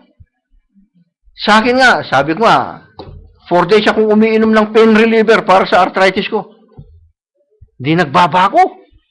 Masakit pa rin. Umiinom ako ng pain reliever tsaka yung tabletas na no uric para bumaba yung uric acid ko. 4 days, walang pagbabago. Iika-ika ako, hindi ako makalakad. So praise God. By faith. Sabi ko kay Sister Baby, ipag-pray na lang natin. Oh, praise God. Alam nyo, parang may naramdaman ako ng kumalas sa paa ko. Mula noon, mga kapatid, hanggang ngayon, hindi pa ako uminom ng gamot. Sa Diyos ang kapurihan. No? Ang Diyos ang nagpagaling. Okay, nakakalakad ako, nakakatalon ako, nakakapag-jumping jack ako bago ako maligo, nagsisit up ako bago ako maligo. Sabi ko, talagang ang Diyos ang nakakaalam ng lahat. Kailan pa natin i-exercise yung power ng Diyos? Ito na yung time na para may exercise natin yung power ng Diyos. Huwag tayong lumagay doon sa sinabi ng Diyos na, I hate Esau. No? Lumagay tayo doon sa kalagayan ni Jacob, I love Jacob. Doon tayo lumagay, no? Bakit sinabi ng Diyos? Parang unfair naman yung Diyos. Actually, hindi. Alam na kasi ng Diyos kung ano ang magiging ugali ni Esau. No, napakahalaga ng birthright sa Biblia. Ang birthright nasa panganay, no? Kaya agawan sila sa loob pa lang ng tiyan, sabi ng Biblia, nag-aagawan na sila sa paglabas kung sinong mauuna. Kaya lang malakas si Esau.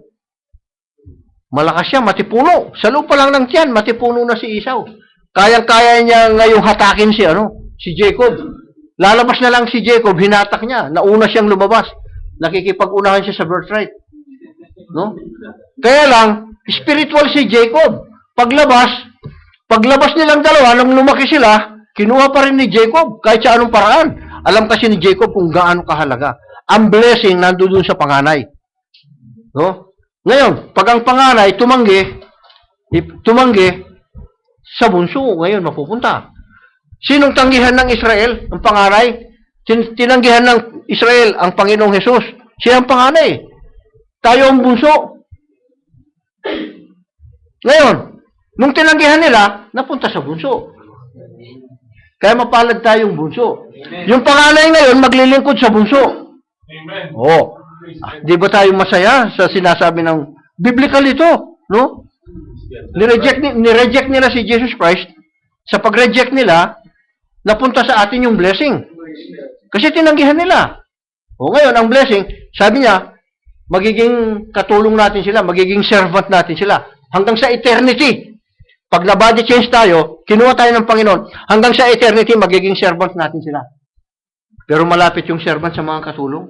Ay, sa mga pinaglilingkuran. Sa king and queen, no? Malapit yung katulong. Kasi silang nagsisilbi. Di ba? Yung tagapagsilbi ng hari, yung nagbibigay ng wine at saka yung nagtitinapay, silang malapit silang nakakalapit sa hari na, no? Oh. Kahit yung mga manager ngayon, kahit na yung mga opisyal sa, mas malalapit yung mga tiboy, no? Yung mga tiboy, magtanong ka, wala pang balita ngayon. Sabi ni Colonel, meron daw dispatch sa Alam nila, no, sa ganitong buwan, tiboy yan bakit silang nakakausap ng Colonel nung commander kasama nga ako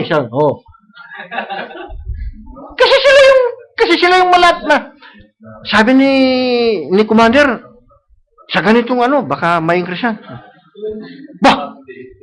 Kaya magtanong ka sa mga tiboy. Huwag kang magtatanong sa ibang opisyal, hindi nila alam. Huwag kang magtatanong sa mga ibang kasamahan. Puro rumors. Pero yun, alam. Tama nga. Tama yung sinabi ng tiboy. Tiboy lang yun, pati siya. Pati yung commander, yung umalis, sinama ng commander. Kasama ako kasi ako magsisilbi sa kanya. Tama! Kasama namin doon. Siyang siyang taga-serve kay Brigadier Abdulatif. Yung mo yung kasama. Talagang totoo yung sinabi. Pati buwan, tama. So, tingnan niyo, kung sino yung malapit ngayon, siya yung nakakapakiusap. Sila ngayon lang makakausap natin. Mga servant na ito, yung mga Hudyo. Kasi silang makakalapit sa King and Queen. At dun sa eternity, ang sabi, the Lord Jesus Christ is the King, and the church will be the Queen. Hindi ba napakasarap naman ang kalagayan natin? Taga-utos ka. Kung dito, inuutos-utusan tayo ngayon, doon tayong mag-uutos. Tayo ang pinaglilingkuran. Akala nyo ba wala nang ubas doon? Netanyahu, pakipitas mo nga ako ng ubas dyan.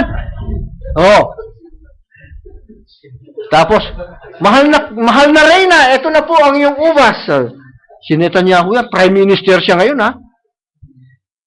Pagdating sa eternity, yan ang kalagayan. Kaya mo masasabing, Netanyahu, Sharon, sabi mo kay Sharon. Makikita natin kasi ililigtas sila ng Diyos. Pangako kasi ng Diyos sa kanila yan. As a nation. Pero sa atin, individual. Individual sa atin. Kaya, kung hindi susunod yung anak ko, hindi ko siya maililigtas. Kailangan sumunod tayo. Kaya yung sinabi ng pinangangatawanan ng maraming mananampalataya, sabi ni Jesus Christ, nung sa Acts 16:31, Believe on the Lord Jesus Christ, you and your household will be saved. Oh, si Jesus Christ ang nagsabi nun. Oo nga. Pero inaralan mo ba yung mga household mo?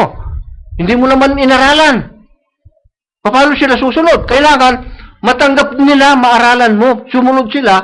Kaya, tingnan niyo yung sinabi ni Paul. Yung pagkakasabi ni Paul dun sa binasa ng ating kapatid.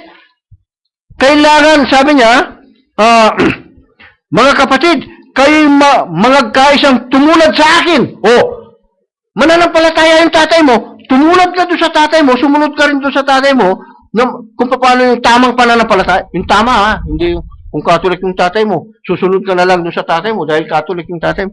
Hindi yun! Hindi ganun. Katulad ng kay Paul. Amen. No? Katulad ng kay San Pablo. Kaya sabi niya, mga kapatid, kayo yung mga kaisang tumulad sa akin at tandaan ninyo, ang mga nagsisilakad ng gayon ayon sa halimbawang nakikita ninyo. Kanino? Nakikita ninyo sa akin. Hindi tulad ng nakikita ninyong kapitbahay. Hindi yung kapitbahay. Sa akin, sabi ni Paul. Yung sinasite ni Paul, yung sarili niya, kung paano siya lumalakad sa palatuntunan ng Panginoong Hesus Kristo. That's right. Kung iba naman yung lakad, no? Papunta ng Ramada yung lakad, hindi mo kang sasama doon. No? Yung lakad ng Kristiyano, no, mga kapatid. Sapagkat marami ang mga nagsisilakad na siyang madalas na aking sinabi sa inyo. At ngayon, sinasabi ko sa inyo na may pag-iyak na sila ang mga kaaway ng krus ni Kristo. Kaaway pala ng krus ng Panginoon. Oh. Yung mga yun, yung mga ibang nagsisilakad. So, pag lumakad ka ng iba sa itinuro ni Jesus Christ, wala na. Kaaway ka ng Diyos. Hindi nakikipag-ispadahan yung Diyos sa'yo, ha? Paano ako kaaway ng Diyos? Anak nga ako ng Diyos, eh. Paano ka anak ng Diyos? Kung kaaway ka ng Diyos, nakikipagsuntukan ba yung Diyos sa'yo? Hindi. Magkaaway kayo ngayon sa sinabi ng Diyos. Sinabi ng Diyos na ganito, hindi mo sinusunod yung sinabi ng Diyos. Kaaway ka ng Diyos. Doon ka kaaway ng Diyos, no? So, praise God. Dumating kasi yung panahon na itong kinalalagyan natin, nagkaroon ng mix-up, sabi niya, o stir-up in this world today, no? Na ang mga tao dumating doon sa maraming hindi pinagkakasunduan. Bansa, sa loob ng bansa, bawat bansa, maraming hindi pagkakasundo. Sa isang bansa pa lang, ha? Tingnan yung sa Iraq. Anong balita dun sa Iraq? Kahit na Iraqi sila, na mga Kristiyano, sabi nga nung, they are staying already 1,500 years, they are staying here. Yung Iraqi na mga naniniwala kay Jesus Christ na Kristiyano. Anong gusto ngayon? Gusto maging Muslim lang yung Iraq. Lahat nito, paalisin. Kahit Iraqi sila. They are Iraqi citizen, ha? Doon na sila ipinanganak. Yung mga dinuno nila, 1,500 years ago, na nandiyan na sila. Yan ang Babylon noon, eh. Pero gusto pa rin silang i-evict. See? Sa atin lang. Sa bansa natin. Gusto mag-separate. Dami! Ang daming bansa. Walang bansang hindi magulo. Akala nyo ba dito? How safe you are here? Kaya nga sa atin, may alert na naman sa meron namang duty daw na night, afternoon, morning. Bakit? Hindi nyo malalaman yung danger. Kaya kailangan ready tayong lagi. Kaya payo ako sa inyo kagabi na don't leave all your money in the bank. Change them into dollar kung meron kayong mga reals. Keep it by yourself. Anytime, if there's an emergency, pwede mong gamitin ito kahit saan. Kasi kung nasa bangko yan, at isinara ng bangko ngayon, ang internet, ang mga ATM, you cannot withdraw. Hindi ka makakapag-withdraw. Kaya you keep something in your sa personal ninyo. Walang nakakatiyak. Everything uncertain. Hindi naibabalita ang lahat-lahat ng ito. There are some secrets that are not being published in the newspaper. No? So mga kapatid, ano ito? These are signs in the end time. Nation against nations. Religion against religion. Family against family. Di ba? Yung bago dadating ang Panginoon, sabi, there are marriage, giving up marriage. Yung homosexuality, laganap ito. Nagaganap itong lahat sa panahon natin. No? These are prophecies na nagka-come to pass sa time natin. That means we are in the last days. So yung may na-pour out ng Holy Spirit, nakikita niya ang mga bagay na ito. Where should I go? Sabi ng Biblia, sa Timothy, in the last days, sabi niya, this know also that in the last days perilous times shall come. For men shall be lovers of their own selves. Men lovers of their own selves. Covetous. Boasters. Proud. Blasphemers. Disobedient to parents. Unthankful. Unholy. Nandito lahat yan. That's right. Di ba? Without natural affection. Truth breakers. Kahit na nagkasundo na nga yan eh. No? Tingnan nyo. Sa atin lang. Oh, magkakasundo. Pagkatapos, madali nilang baliwalain yung pagkakasundo. Tingnan niyo pagka yung ecumenical churches, no? Kung paano makikipagkasundo ang Israel sa buong mundo. Pagkatapos, kung paano din kadali na i-break ng Antichrist ito. Walang magawa yung Israel. And they will be persecuted, no? For 3 years and a half. Hahanapin pa ng tao yung sa first 3 years and a half. Hahanapin ng tao yung mamamatay siya, hindi siya mamamatay. Matotorment sila. Kahit magpakamatay, hindi mamamatay. And it shall come to pass. Magka-come to pass ito, mga kapatid. Kasi sinabi ng Diyos eh. Hindi taong nagsabi nito. Diyos ang nagsabi. No? Kaya itong, sabi niya, mag-ingat tayo. No? Sabi niya, without natural affections, truth breakers, false accusers. Paano nagiging false accusers? Kaya nga tayo, mag-ingat tayo. Hindi pwede yung mag-accuse ka na lang. Si sister, si brother, ganito. Kailangan may proof. Kailangan may patunay. No? Incontinent. Fierce. Despisers of those that are good. Mas ayaw nila yung mabuti kaysa sa... Mas gusto nila yung masama kaysa sa mabuti. No? Traitors. Heady, high-minded. No? Lovers of pleasures more than lovers of God. Lovers of pleasures more than lovers of God. Unawain na natin mga bagay na ito. Lovers of pleasures more than lovers of God. Having a form of godliness. Having a form of godliness. Sa tao, sa mga iglesia, having a form of godliness, but denying the power thereof. Yung power ng Diyos, i-deny. No? Yung power ng salita ng Diyos, i-deny. Hindi nila matanggap ang salita ng Diyos. So they have only a form of godliness. Mukhang maka-Diyos. No? Mabait naman. Very gentle kung magsalita. Hindi man nagko-correct. Gustong-gusto ng mga tao yung hindi mo na i-correct eh. No? Kasi pag ikinorek mo yung tao, no? Parang bang minamasama mo yung tao? Hindi. It's love. And we are corrected by God. Because He loves us. Kinorek tayo ng Diyos sa mga mali natin, at nung tanggapin natin yung correction ng Diyos, no? Lalo tayong minahal ng Diyos. Kasi mahal tayo ng Diyos. Kanya tayo kinorek. So, tinanggap natin yung correction ng Diyos. And these corrections, these are not our correction. This is God's correction.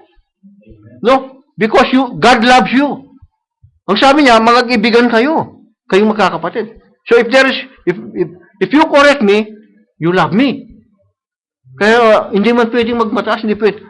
Magiging proud ka ngayon kung hindi nyo, ba't ako yung i-correct nyo? Ako yung elder nyo. Ako yung matanda sa inyong kapatid. Tapos ako yung i-correct nyo. Parang ako yung panganay. Ako yung panganay, ako yung i-correct mo. Aba, yung pala yung panganay, nawawala na. No? Nawala yung Israel, yung panganay. Tingnan nyo, dahil, no? So, ganun. Accept corrections. Amen. By heart, no? Right? So, ganun yung gusto. Ever learning, sabi niya, and never able to come to the knowledge of the truth. Ito yung pinakamahirap. Nag-aral sa UP, pagkatapos hindi dumating sa pagkaalam ng katotohanan. UP graduate siya, ano? Alam niyo kung sino yung sinasabi kong ito? My brother. So, naging proud yung mga kapatid ko. Because he is a graduate in UP sa theology. Pero pag nag-sharing kami, hindi siya makasala. Hindi niya, may alam siyang mga verse.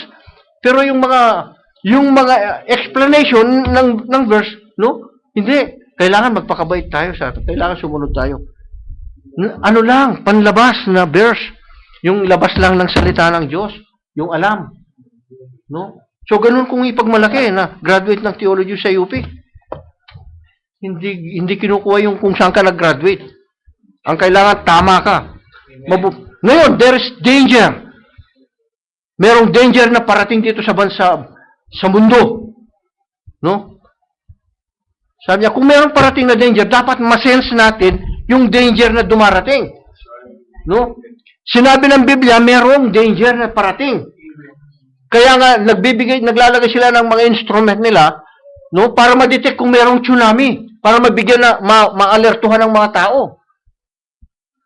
Oh, kapag may tsunami warning, yung mga nasa seashores, no, maglilikas yan sa matataas na lugar. Kasi kung aabutin sila ng tubig, mga lulunod sila, mga mamatay sila.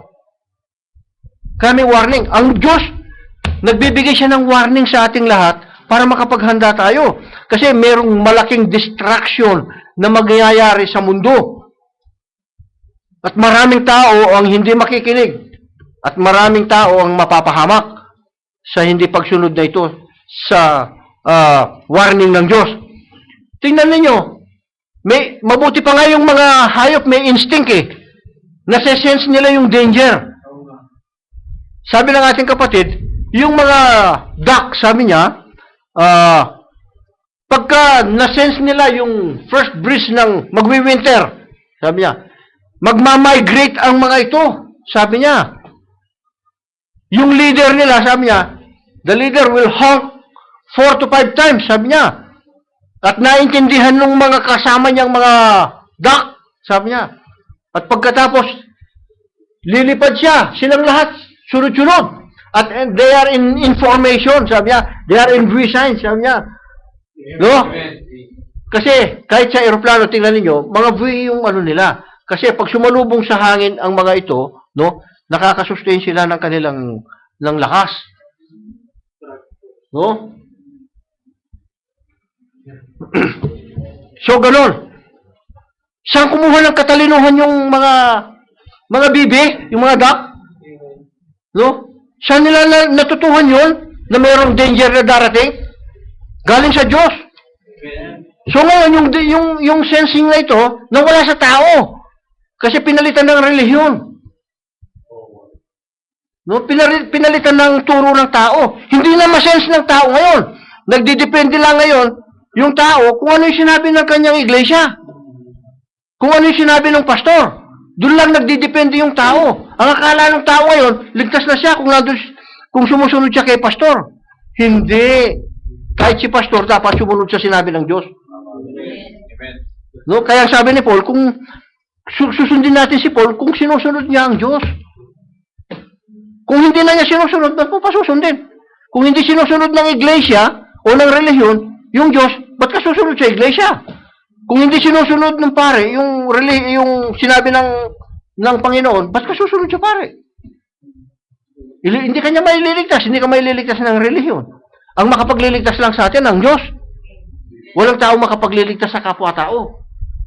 Mga kapatid, tandaan natin, merong kailangan bumalik sa atin yung instinct na yun, yung masense natin yung danger. Paano mo masesense? Pag dumating yung Holy Spirit sa iyo, alam na alam mo. Magpi-prepare ka, maghahanda ka. Kaya sabi niya, yung wife ng Panginoong Hesus, and His wife, let us be glad and rejoice. Let us be glad and rejoice. Magsaya ka. For the marriage of the Lamb hath come, and His wife hath made herself ready. Yung wife lang ang nagmagre-ready. Yung hindi naman wife, relax lang yan. No? Kuya ko lang yan. Ano naman pinagsasasabi nitong and his wife hath made herself ready? Ano naman yung born again na yan? Mabuti pang mag-relax lang ako. Sabi, sis hindi, iinom, no? Mag-enjoy sa mundo. O kasi, hindi naman siya wife eh. Hindi naman wife, paano magre-ready? Yung wife lang ang magre-ready. Right. Yung wife kasi, yung sinabi sa Biblia, yun yung sumunod sa Panginoong Hesus. Kasi yung king may asawa. Yung asawa niya, yung church. And we are the church. No? Tayo ngayon ang magre-ready. Tayo yung sinulatan ni Paul. Yung saints and faithful to Jesus Christ. Tayo ngayon ang inadrasan ng sulat niya. No? Merong distraction. Sabi. Oh. Yung isa pa na sinabi ng prophet na sabi ng ating kapatid, sabi niya, yung mansanas, mga kapatid, siguro ngayon, ito may marami na nakarin. Yung mansanas, sabi niya, pagka magwi-winter, nalalaglag yung dahon. Tapos yung dagta nito, pupunta sa ilalim ng lupa, sa mga ugat, sa ilalim ng lupa. Kasi kapag hindi bumaba yung dagta niya sa ilalim ng lupa, mamamatay yung mansanas. Pero alam ng mansanas, pag magwi-winter, bababa na yan. Parang patay na patay ngayon yung mansanas, walang dahon. Parang tuyo. No? Pero pagkatapos ng winter, tingnan niyo, pagkatapos ng winter, yung dagta niya nagtago sa ilalim ng lupa, aakyat uli sa mga sanga ito. Magbubunga siya uli ng marami. Amen. Saan kumuha ng karunungan yung mansanas? Bakit alam ng mansanas ito? Ibinigay ng Diyos. Ibinigay ng Diyos na malaman ng mansanas na merong panganib, merong danger. Alam ngayon ng mansanas, puno lang yan ha. Bakit? Ba't alam ng puno? Ang sabi kasi ng Diyos, preach the gospel into all creatures. Creation din ng Diyos yan eh. Bakit alam ng mansanas? Wala namang tenga yung mansanas eh. May buhay yung mansanas. Yung buhay galing sa Diyos eh. Lahat ng nabubuhay, galing ang buhay sa Diyos. Creature din yan. Mabuti pa nga yung mga hayop, alam eh. Nagsisitakas sila, di ba? Oh. Yung tao, hindi alam ng tao. Nalilito yung tao. Nung pumutok yung bomba dun sa amin sa basa, takbuhan yung mga tao, salubungan, naghahanap ng masasakyan kung paano tatakas. Ay, biro mo yung isang bomba lang sa basa. 250 pounders. Tapos pumutok yung 500 pounders. Yung bomba ng katabi niya, tumilapon, kabigat niyan, 500 pounds. Tumilapon lang malayo. Sa bigat, nauka yung lupa ng malaki, malalim. Ay, paano ngayon yan? Bomba pa lang yun. Ay, 2 bomba pa lang yun.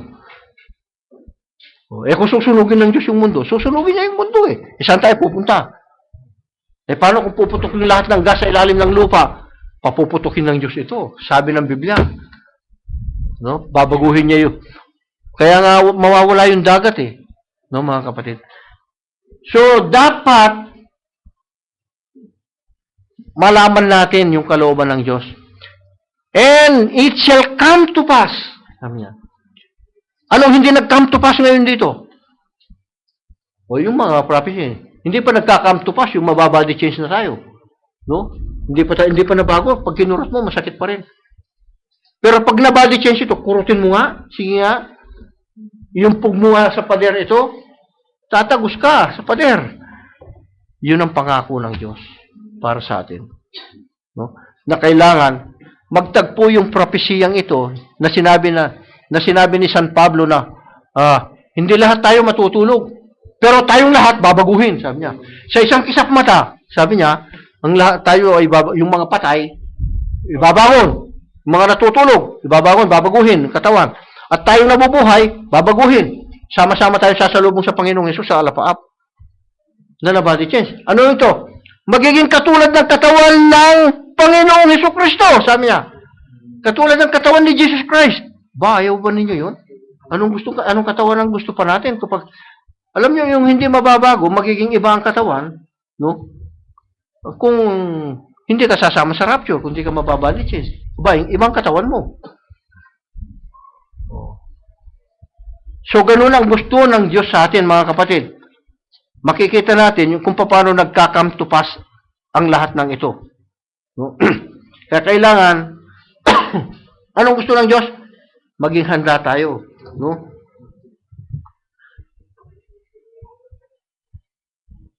Meron pa, no? Pati yung clowning, no? Kung paano na kung nagtayo ng church ang Panginoon, nag-clown din ng church ang ang devil, no? At naggawa siya marami. No? Naggawa siya ng marami.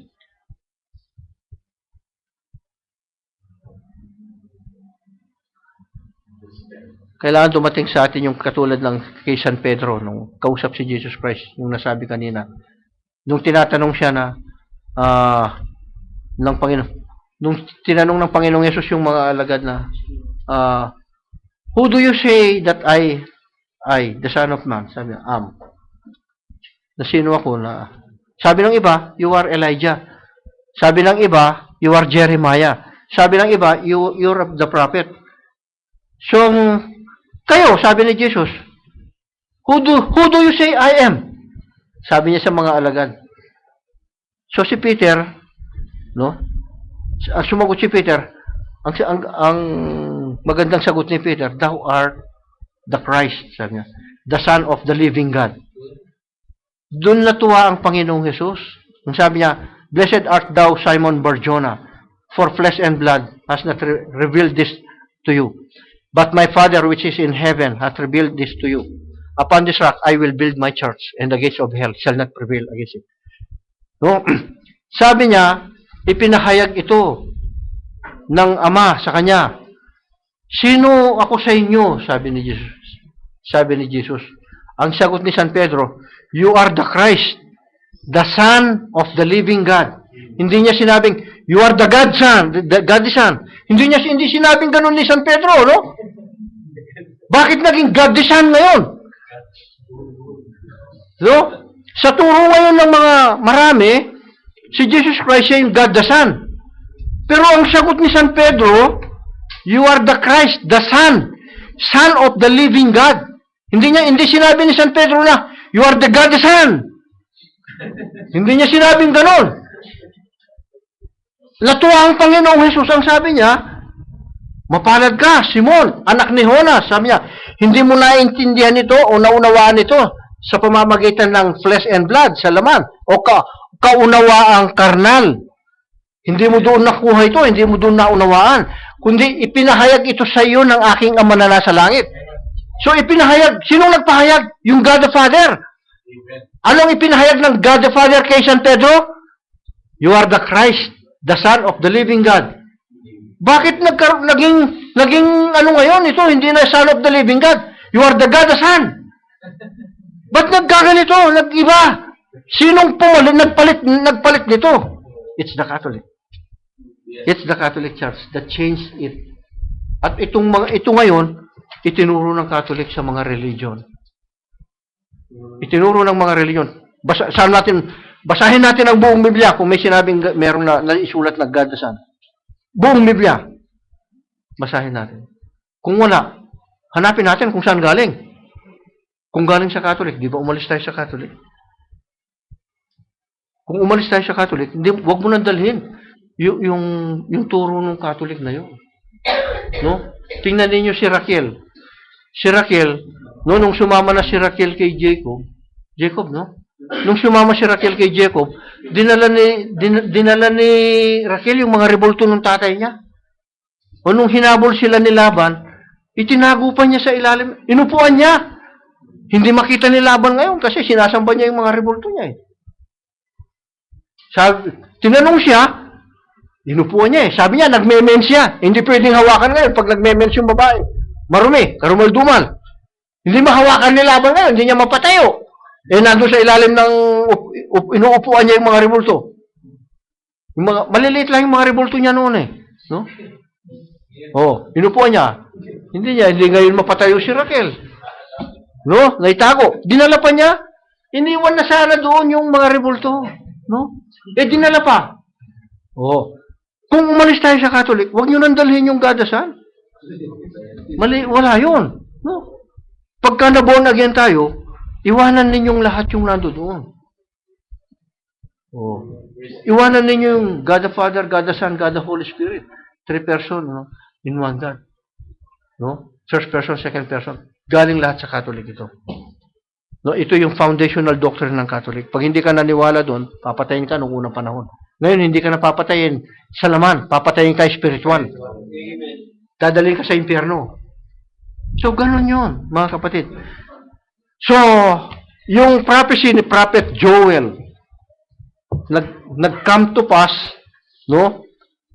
Nag-come to pass yung prophecy ni Prophet Joel ng Pentecost. At ngayon, sabi ni Peter, in the last days, sa last days pa rin na ito, magka-come to pass naman na tayo naman ang magkakaroon ng Holy Spirit. No? Ang sabi ng Biblia, try, subukin ninyo ang bawat espiritu, pati yung nangangaral sa likod ng pulpito, subukin ninyo, sabi niya, kung ang espiritu nito galing sa Diyos, sapagkat marami yung mandaraya, marami yung false, sabi niya, na magtuturo, at ililigaw yung marami. Ngayon, i-check ninyong lagi kung tama o hindi. Pag hindi, iwanan ninyo. Pag tama, tanggapin ninyo. Kung tinanggap ng Israel, sabi ng Panginoon, kung sino yung tumanggap ng salita noon, binibless ng Diyos. Sino man ang nag-reject noon, sabi niya, kinakars ng Diyos. Yung Diyos na gumawa nito noon, siya rin yung Diyos ngayon. Na kapag tinanggap mo ang salita ng Diyos, sabi niya, ibibless kita. Pag nireject mo ang salita ng Diyos, ikakars kita. So yun ang mga warning ng Panginoon. It will come to pass. And it shall come to pass. Magsitayo tayo mga kapatid. Mababody change tayo, it shall come to pass. Magsitayo muna tayo mga kapatid. Bago tayo mag-closing prayer muna tayo. Brother Perry, ikaw ang mag-closing prayer, brother. Pasalamat muna tayo sa Panginoon. Praise God. Hallelujah, Lord God. Hallelujah. Dakilang Ama, marami pong salamat sa iyong mga banal na salita, sa mensahe na ibinigay mo sa amin, O Ama. Salamat sa paggamit mo sa iyong maliit na lingkod. Salamat po sa mga kapatid ko pong nagsipakinig na ito. I-bless mo sila. Sabi nga nung kanta, we'll be blessed because we came. I-bless mo bawat isa, ang mga nakinig sa internet at ang mga makikinig pa sa internet, mga kapatid namin sa Australia, sa Texas, sa UK, sa Canada, sa Pilipinas, at saan magdako ng mundo, O Ama. I-bless mo mga kapatid po namin ito. I-bless mo bawat isa ng mga kapatid ko po na nandito, Ama. Salamat po, O Diyos, sa iyo po lahat ng papuri, karangalan, kaluwalhatian at kadakilaan. O Ama, ito po ang aming masamot dalangin sa iyo, sa pangalan ng aming Panginoong Jesus. Amen. God bless you, brothers and sisters.